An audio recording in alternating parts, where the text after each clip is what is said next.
Welcome to the Talking Shop podcast, where I'm here to share stories, lessons, experiences in sports performance and professional development. I'm joined tonight by Andy Zapien, if I said that correct, Yeah, you're good. who is the marketing director of Samson Equipment. How are you doing today? I'm doing great, man. How are you? Fantastic. Always a good day when I can catch up with friends and record a podcast at the same time. So, a little bit of background about how we know each other. Andy stumbled upon my podcast, I guess, kind of just through the grapevine or whatever. Slid my DMs, said, "Hey, we're doing this thing at Samson, the Strength Coach Collective. I liked your podcast, like what you're about." We hopped on the phone, I think within 10 minutes, kind of just chatted about where you want the Strength Coach Collective to go, kind of my thoughts on podcasting, just different stuff like that. It worked out. I've hosted 2 interviews for Samson, and now Andy is gracious enough with this time to do one of my own podcasts. So for those who are not familiar with you and your background, could you please share a little bit about that?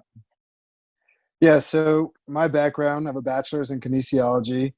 I was an aspiring collegiate strength coach, but along my degree plan, changing from kines, I went from a business major to a kines major to kines clinical, back to a kines business track to finish up school is one of those things. So by the time I finished school, I had 3 business minors as well. I had a minor in marketing, a minor in sports marketing, and a minor in business administration. To get kind of put the dots all together, to graduate, I needed an internship. I did half my strength and conditioning internship with Coach Decker at NMSU during his summer session for football, primarily because I was working at the time, didn't have time to work with any other sports. And the other half of my internship was with Scott, our director of sales at Samson, who at the time was our director of sales and marketing. He opened the doors to an internship for me. Never had a marketing internship. He just said, "Hey, work. Just work." I'm like, okay. So I made up tons of things to do and opened the door there. He gave me a position as a shipping and procurement manager. I went from there to a sales and marketing manager, kind of tipped my way into there. And now I'm the marketing director. Fantastic. That was one of my questions, because I know that you had a kinesiology degree, but kind of how marketing and sales and kind of how all that came to be. And before I forget, we're twinning. We didn't plan it, but that's right. Awesome shirt from Samson. Always repping. And you played football at New Mexico State as well. Correct. Yeah. So I was actually a preferred walk-on. That's kind of how the story got longer. Preferred walk-on. I was getting into my senior year of school. Junior year, got to travel. That's into my coolest story. There, it was heading into senior season. They're like, "Hey, we don't have scholarship money for you." And I was like, at this point, I think I'm just going to pack my bags and go. I was one of the guys that just turned it in. I didn't keep going. But that presented me with a unique opportunity to get into sales, grow some sales background, learn how to market and network. And then I came back, finished school, and kind of got me where I'm at now. Fantastic. So I don't want to ruin any of the stories, so I guess we will get into it. What is the coolest story you have thus far in your career? And so my career as a whole is just pretty dang cool. Was able to use school, get myself in a position where I'm actually using both my backgrounds, so my major focus as well as my minor. Cool story from college was definitely learning about manifesting and the power of subconscious mind. It was always my dream to go to the University of Texas, play football or baseball there since I was a kid. Yep, hook 'em home. And my first travel game as a collegiate athlete was opening day at Darrell K. Royal Stadium on the other sideline. Aggies opened up at UT Austin. But to feel that surreal moment of seeing something and bringing it to vision, even though it's not exactly how it worked out, how I wanted it to work, I was still there. So having that happen, it's given me confidence in myself to make other things happen in my life. So now I saw myself in this position 2 years ago as a marketing director for Samson, created my position, worked my way up through the company, and now here I am. Must be extremely both humbling and also motivating. Just materialize. I think that's the perfect verb. It's just like literally coming to life in front of your eyes. And if you listen to Kyle Voigt's podcast, 59, if I'm not mistaken, he went from the nosebleed seats, top of the stadium for USC Notre Dame football, to being on the 50-yard line. Yeah, so, I love all that stuff. I love stories like that. It just gives me so much juice to get after it.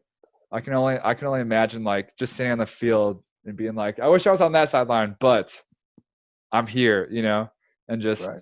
and now you're in the role that you are, and you worked it into existence. So yeah, that's an awesome story. And I guess at the beginning of your story, being able to speak that language, that's the phrase I use a lot, or putting together Hmm. both of your experiences.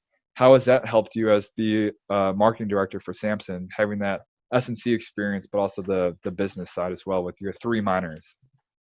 Well, you're able to relate.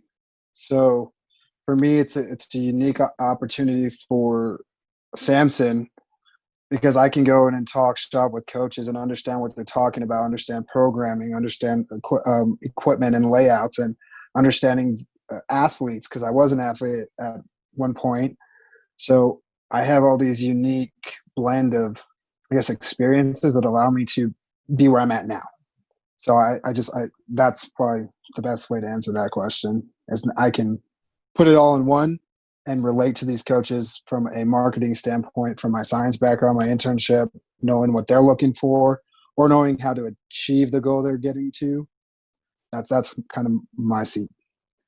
And tying that all together of having all those experiences in your back pocket, which allows you to speak that language. Anyone can study for, sit, and pass the CSCS, but like you had to have done that internship to actually go and understand it, but then also working hard to materialize it all. So it's this combination of like, I say Nike always had it right, or they had it right all along. Like, just do it.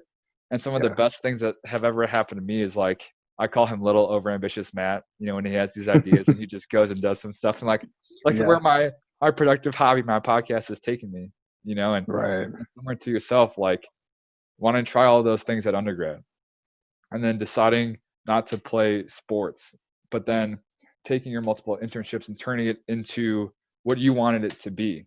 But then how you needed those previous experiences that you thought wouldn't be useful, but they really are. So Exactly. Yeah. I mean, there's tons of it. Like you go back and forth between regrets. Should have I stayed that last year to play football? Yeah, maybe.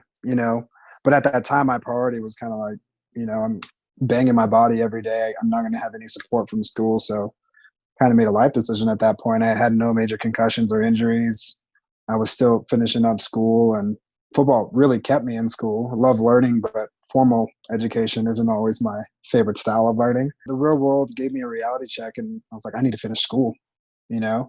And now in this position, I realize how valuable even the internship with Coach Decker was with those guys at State, being around Akeem and Zach and Derek. These guys just take me under their wing and really teach me what they've learned.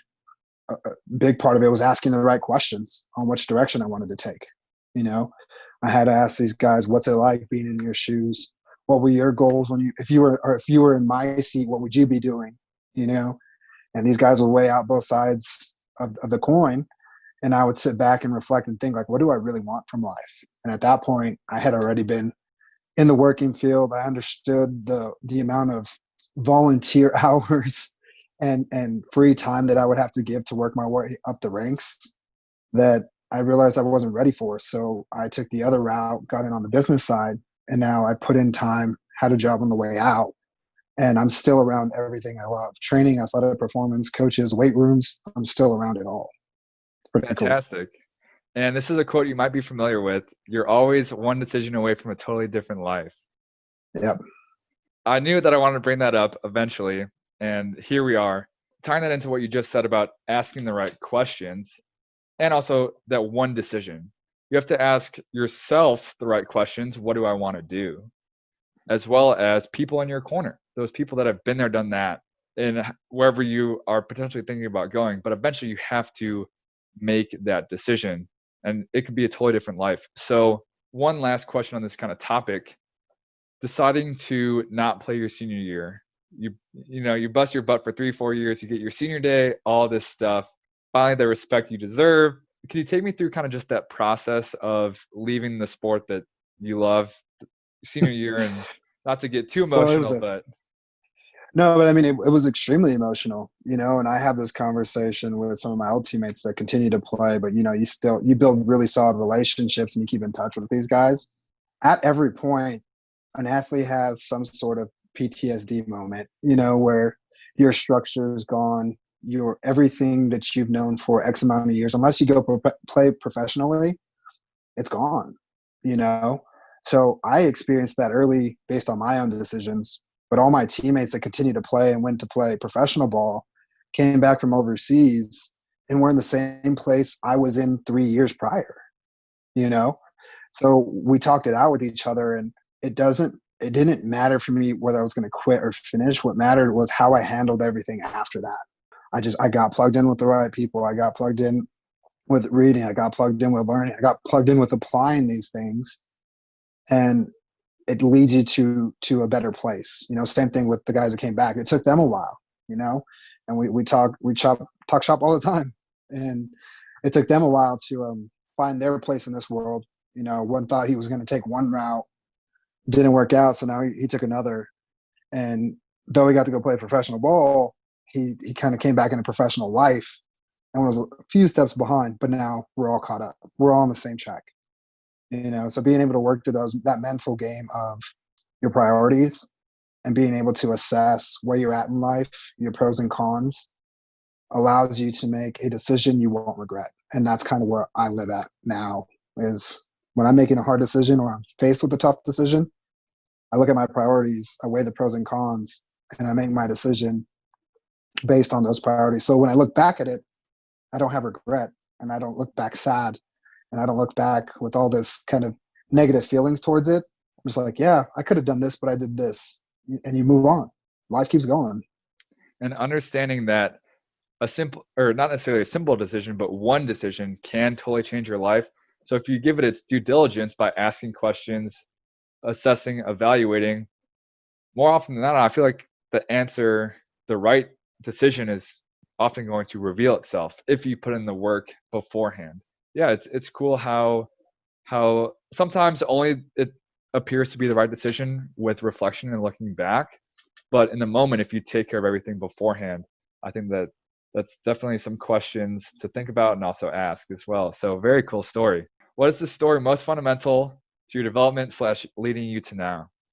This I have got to give to my high school football program.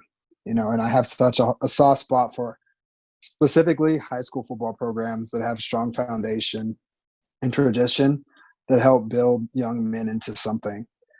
I fall back to these principles that they gave us, you know, loyalty, trust, dedication, hard work, guts, obedience, all these things that they taught us and ingrained and beat in us and expected excellence have allowed me to propel myself in my adult life. And I have so much respect for high school programs and high school strength coaches and things of that nature, where at a young man's or woman's most important time of their life, they're having the right guidance and the right leadership in front of them, and they're able to nurture these humans to become great. And I really hang my hat on my high school football program. Shout out to Mayfield High School here in Las Cruces, New Mexico. But our coaching staff was tremendous. I'm still really great friends who's now with my position coach, who's now a head coach down in Florida. Those guys, they just really poured their lives into me, you know, more than college. You know, I have great college coaches that really took care of me, position coaches and everything. But the experiences, principles, and everything I learned from that program really helped me form my life now. Yeah, I forgot where I heard this from, but if anyone is working with high school athletes, you're with them for 4 years. That's basically a quarter of their life, and how important, or at that point in time, it's a quarter of their life, and how important that really is. Everyone wants to get those big ticket. My interview with Lucas White, we called it like logo chasing, going for the big schools, the pro teams, or whatever. But Yep. definitely not to underestimate the impact that you can have with high school athletes. And if you were a high school coach, if you had to pick, you know, 3 of those words, sayings, things to kind of live by, if you were a coach, what would you pick? You mean as far as like a motivational saying, or like Yeah. things that have stuck? Yeah. So one of the biggest one was pain of discipline or pain of regret. You choose. That one still resonates to this day. What was we had so many. We always called it our PhD, poor, hungry, and driven. I thought we always talked about going to get being PhDs, poor, hungry, and driven every year, you know? God, there's so many to choose. I'm thinking of old coach. We had old man Bradley. He's in the Hall of Fame here in New Mexico. He's on a couple of high school Hall of Fames. But I'm thinking of all his sayings, just going through your head constantly. But more from him was the not necessarily a saying, but his consistency to demanding excellence. He wouldn't accept anything less. Run it again, play it again, film, same thing. In the weight room, that's looking good. You can be stronger. His consistent message is really what resonates with me more than a saying, which is his consistency. Fantastic. And it's funny how, poor, hungry, driven, those 3 words can stick with you for all of time and how impactful those really can be. So that was a conversation I had with Lucas about hashtag high quality juice and hashtag work wins, and how something as simple as that can go a super long way. So yeah, I mean, I've developed mine in my adulthood. Mine's live on purpose. I put that on my class. Yeah, I put that on my class ring when I graduated from NMSU. I have it on my Instagram. And to me, that means you're living with intent every day. You're waking up with a plan. You have a vision. Whatever you're doing it with a purpose, right? If you get into a relationship, you're doing it on purpose. If you get into coaching, you're doing it on purpose. If you start a business, you're doing it on purpose. So this whole saying of live on purpose was kind of my own philosophy of what I've taken over the years and made it my own. Live on purpose. I like it. I think that'll look pretty good on the back of a Samson shirt. I could try and get that one approved. So do you remember, I guess, kind of looking back, when that first kind of hit you, or after what event / reflection did that kind of materialize? Live on purpose was when I was making the decision to come back home. So when I was living in Tennessee, at the time I was married. She wanted to come back home. I was really in a mission-minded mindset. I was going after a business, and I really had to take a step back and look at my priorities. That's why I got into my decision-making process, to realize that everything I do has to be on purpose from here on out. Like, I can't just wing it anymore. I've winged it before. It hadn't worked.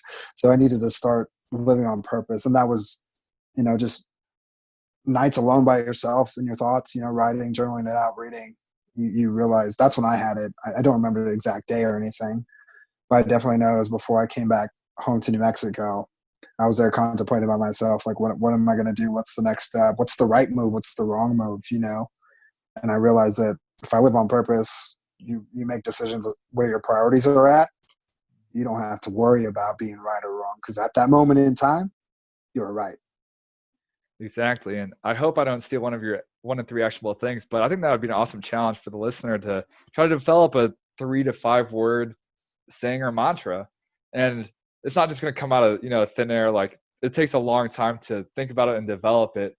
And I have one kind of, I guess I've never really spoken it, but take care of this moment or own this moment, similar to living on purpose, where there's all these things that we have planned and going to do in the future. But whether it's coaching and it's like, crush your workout savagely well, right?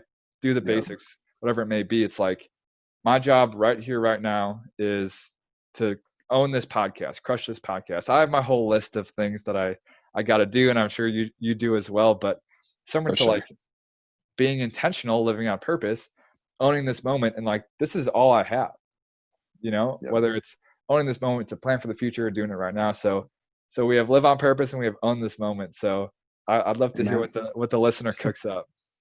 Hey man, great minds think alike.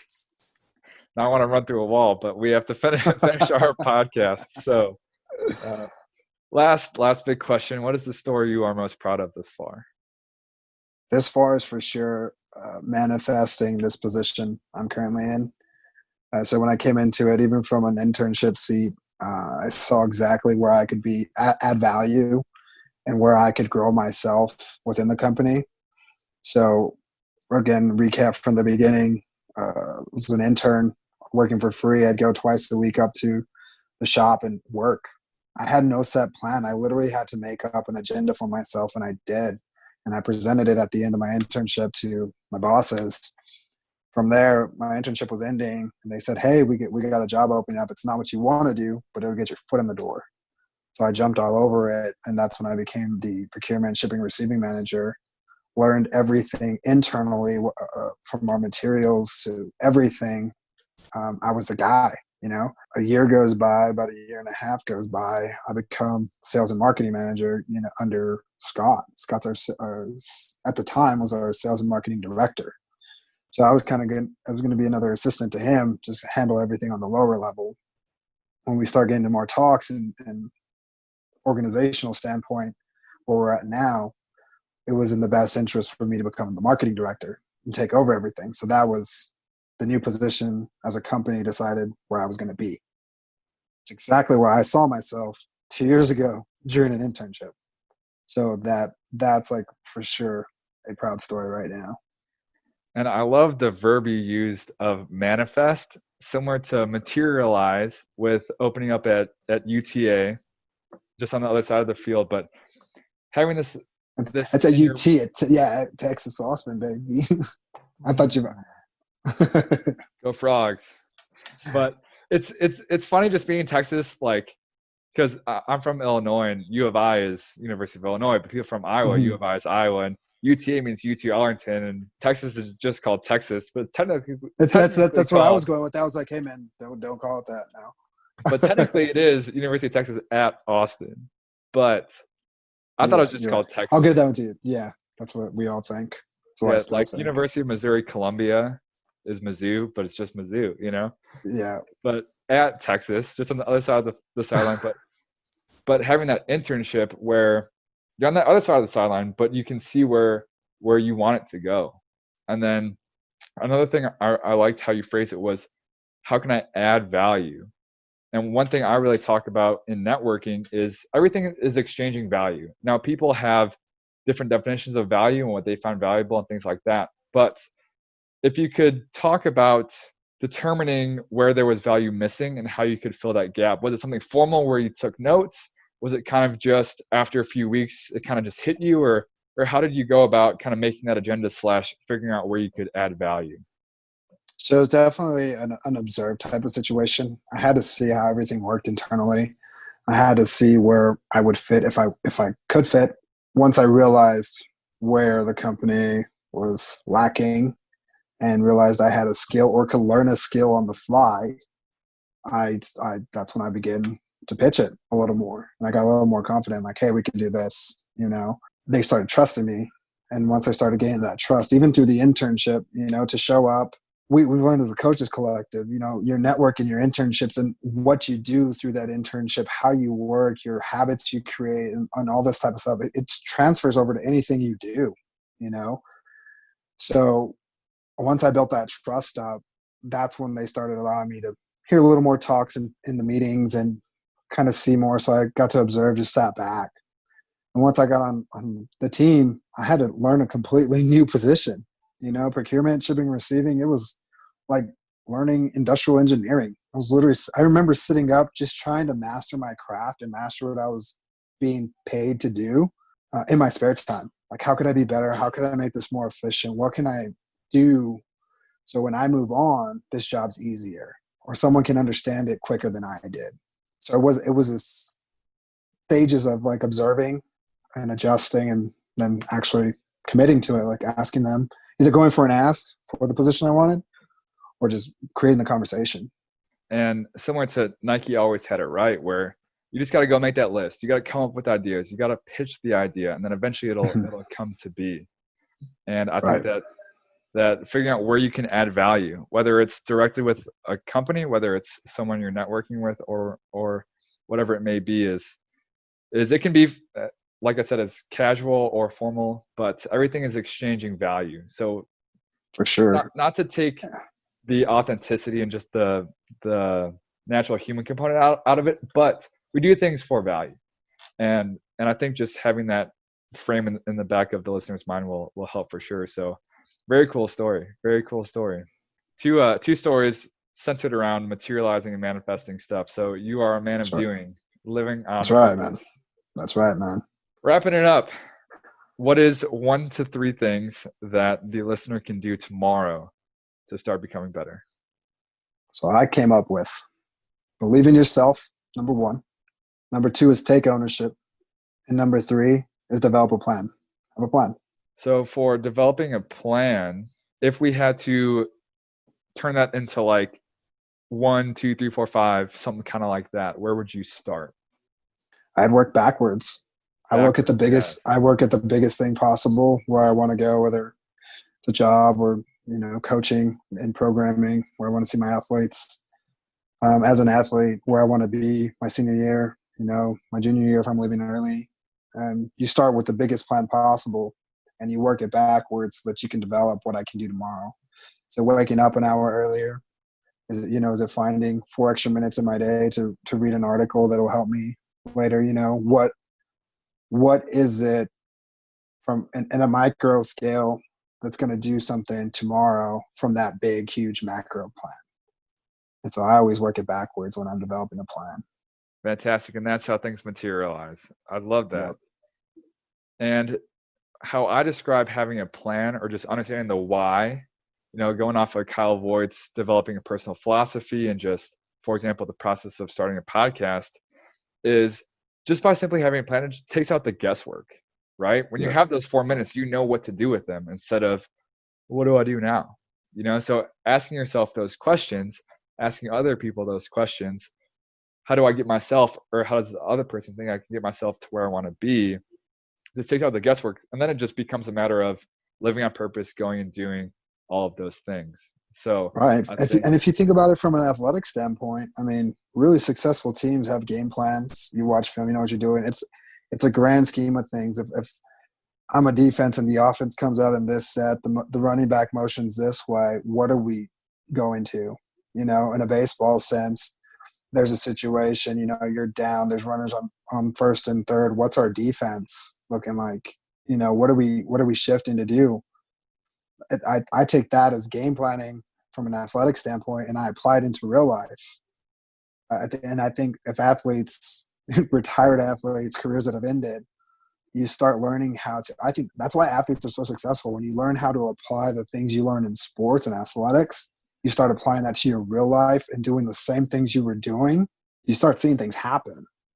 That's why people love to hire athletes. That's why, people want to be around athletes. You have a plan. You see where you're going. You go get it. You work hard. You have work ethic and competitive for the most part. Most athletes, right?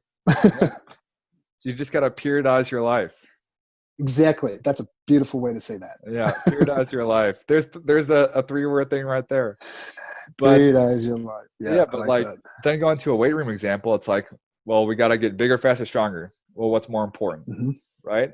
Okay, well, what's my vert now? What do I want it to be? You got to track it over time and all this kind of stuff. And it is uncomfortable asking yourself those questions, and they're not going to come to you right away. And maybe your first answer might not be the right one, but you definitely got to start somewhere. So I think that is extremely actionable without giving people the direct answer, which is my favorite type of actionable things. So if this stuff keeps me up at night, I'm going to keep the listener up at night. So there you go. That's the plan. very, very actionable thing. I love that one. So if you're allowed to disclose, Samson's been making more of a marketing efforts, and you have been at the forefront of that. Was that your idea that you pitched, or is that Samson saying, what else can we do, or how has that kind of come to be? That was my idea. We pitched. Samson's never had a team. It was Scott's vision previously when he came back to work. He ended up taking more of a salesman role and has always wanted to do a marketing side. When I came about, they kind of said, here, this is what we need. That's what I saw. And now they're letting me run with it. So it's great. Fantastic. So I think that was a personal question I asked a few emails ago. So I'm glad we got it in there. But it's been exciting to see. I don't know how many followers your IG has blown up, but it's been exciting to follow along. You are pretty big you have almost 16,000 tweets. I don't know if you knew that, but where can the listeners get more of you? So first of all, Samson Equipment, follow our page at Samson_EQ on Twitter and Instagram. My personal pages, Twitter, Instagram, are all under Andy Zapien, ANDYZAPIEN. Fantastic. So Thank you very much for your time, and I look forward to connecting again. Sounds good, brother. Thank you, man.